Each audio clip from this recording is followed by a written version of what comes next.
This video, I'm throwing another bowl.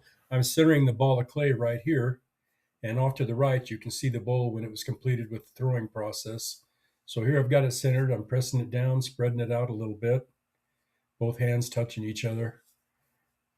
Makes it a little easier to make sure everything's nice and round, concentric to the wheel.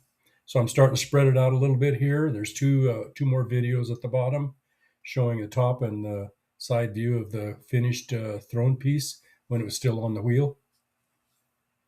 So here I'm packing down the base or the interior base of the bowl, just leveling it out and leaving a nice little curve at the wall where it starts to feed up. I'm just going to double check the thickness here with my pen tool. So I'm doing a pull on it here, pull it up a little bit there, do another pull, tapering it towards a smaller diameter at the top with a thicker rim since it'll be spread out. Doing another pull on it here. It's nice and smooth, not too fast. Each time it gets a little larger in diameter, I'll slow the wheel down a little bit. Start at the bottom there. You can see the wave going up with two hands touching one another to relate to one another, how far apart in location.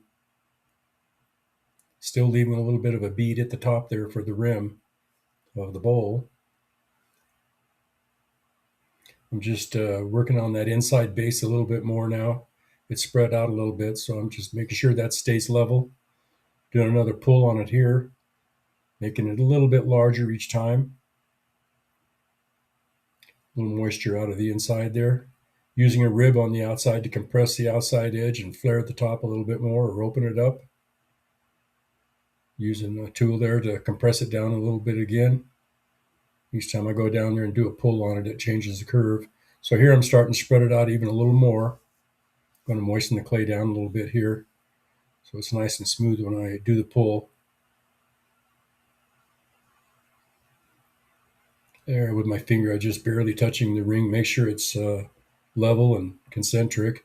Now I've smoothed it out and opened it up a little bit more, and then using a rib on the inside and sponge on the outside, I'm doing a mild bend on the lip there. This piece, when it's fired, will be leather hard. It'll be carved. It'll be bisque fired, and then it'll be put into a semi-transparent glaze, and the carved pattern will show up after it's fired again at cone 6.